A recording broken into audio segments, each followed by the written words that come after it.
श्री नारायण राजभर, राष्ट्रीय अध्यक्ष भारतीय समाज दल, और हमारे साथ संयुक्त जनादेश पार्टी के राष्ट्रीय अध्यक्ष बबलू श्रीवास्तव जी और भी तमाम हमारे पिछड़े अति पिछड़े समाज के लोग जो राजनीतिक दल व राजनीतिक संगठन बना करके कार्य कर रहे हैं, हम लोगों ने उनको एक मिला करके अति पिछड़ा संयुक्त मोर्चा का निर्माण किया है। क्योंकि आज हिंदू धर्म और हिंदू संस्कृति के आधार पर जो मकर संक्रांति का दिवस है, जो आज से शुभ माना जाता है और आज से शुभ कार्यों की शुरुआत होती है, इसलिए आज हम लोग इस दिवस पर इस मोर्चे का निर्माण करके आप लोगों के माध्यम से अपनी बात जनता तक पहुंचाना चाह रहे हैं। और सबसे पहले आज मकर संक्रांति के दिवस पर आप सभी मीडिया बंधुओं को धन्यवाद देता हूं, साथ ही प्रदेशवासियों को, देशवासियों को मकर संक्रांति की हार्दिक शुभकामनाएं। क्योंकि भारतीय संस्कृति में, हिंदू परंपरा में यह दिवस बहुत ही पवित्र माना गया है। आज के दिवस पर लोग आस्था के केंद्र बिंदु माँ गंगा में स्नान करते हैं, या गंगा का संबंध से अन्य महानदियों और नदियों का भी निर्माण हुआ, उसमें स्नान करके अपने को धन्य समझते हैं और स्नान करने के बाद वो दान पुण्य करते हैं, गरीबों में कुछ दान करते हैं, पुण्य करते हैं। ये परंपरा हमारे पूर्वजों ने बनाया और उसके बाद विभिन्न क्षेत्रों में, विभिन्न प्रदेशों में, विभिन्न रूपों में यह त्यौहार मनाया जाता है और विभिन्न तरह के मिष्ठान खा करके आज के त्यौहार का आनंद लिया जाता है।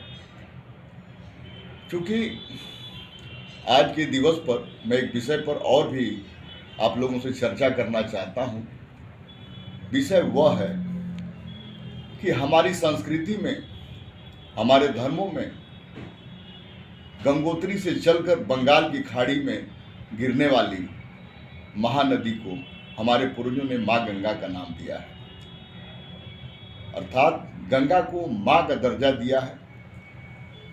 और आज के दिवस पर या और भी हिंदू धर्म में जो त्यौहार हैं, उन त्योहारों पर गंगा में स्नान करके अपने को पवित्र महसूस किया जाता है।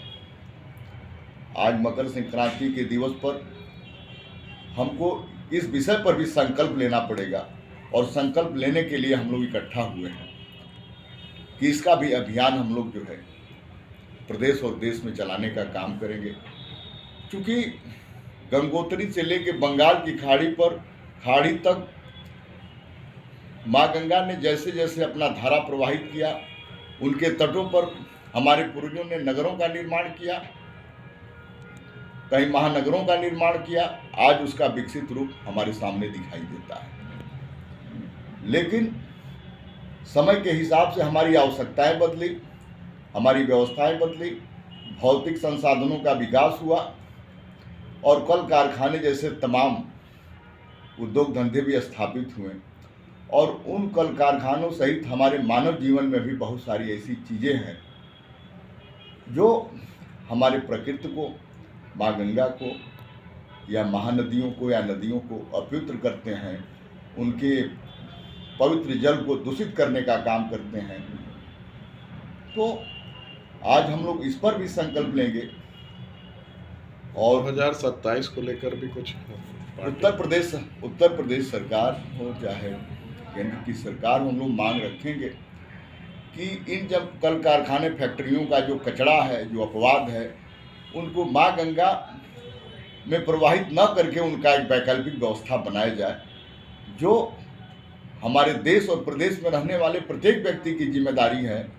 क्योंकि हम जो चीज़ देंगे उसका परिणाम हम ही नहीं, आने वाली पीढ़ी भी भोगेगी।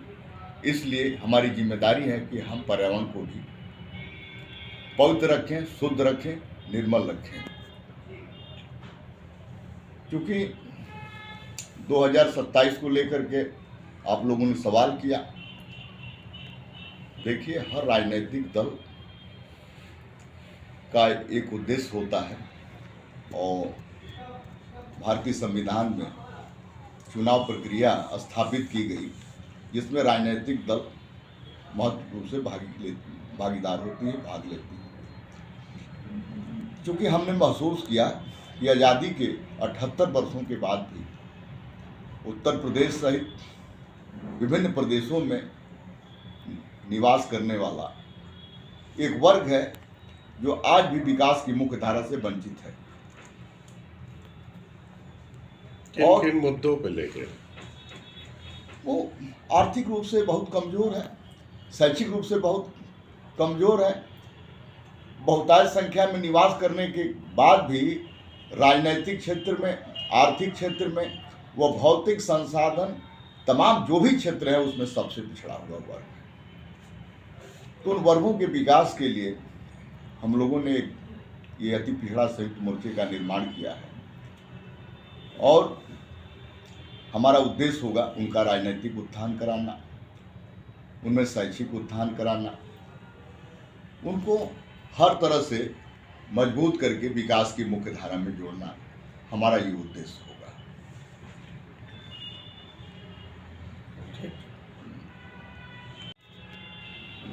मैं बबलू श्रीवास्तव, कर्मयोगी बबलू श्रीवास्तव, राष्ट्रीय अध्यक्ष संयुक्त जनादेश पार्टी। साथ ही हमारे बगल में बैठे राष्ट्रीय अध्यक्ष जी माननीय भारतीय समाज दल के श्री नारायण राजभर जी। आज हम सब लोगों ने मकर संक्रांति के उपलक्ष्य में यहाँ एक अहम बैठक की। उस बैठक में हम लोगों ने निर्णय लिया है कि अति पिछड़ा मोर्चा का एक गठन किया गया है और ये गठन माननीय हमारे मंत्री जी ने जो लिया है इस पर मैं सहमत हूँ और सहमत होकर पूरे इंडिया में ये मोर्चे का विस्तार किया जाएगा और जो मोर्चे की लक्ष्य है उस लक्ष्य पर हम लोग चढ़ बढ़कर हिस्सा लेकर समाज के लोगों को जागरूक करूँगा ताकि राजनीतिक हिस्सेदारी में आज 80% लोग राजनीति के शिकार हैं लेकिन राजनीति में उनको भागीदारी नहीं दी जाती, जबकि 80% लोग वोट देते हैं। जब भागीदारी आती राजनीति में तो उनको अलग कर दिया जाता है। 20% ही लोग राजनीति में भागीदारी लेते हैं, वही राजनीति में जाके आगे मंत्री मुख्यमंत्री बनते हैं और 80% लोगों ने जो उनको मंत्री या मुख्यमंत्री बनाया है 20% लोग उन्हीं पर सत्ता पर काबिज होकर उन पर ही भ्रष्टाचार मिटाते हैं। ऐसा हम लोगों ने समीक्षा की है। अब ऐसा नहीं होगा। हर समाज के लोगों को मैं राजनीति में भागीदारी दूंगा, वो चाहे किसी भी समाज का हो, लेकिन जो वंचित पीड़ित है उसके लिए मैं और मेरा मोर्चा हमेशा साथ देगा। जय हिंद, जय संविधान।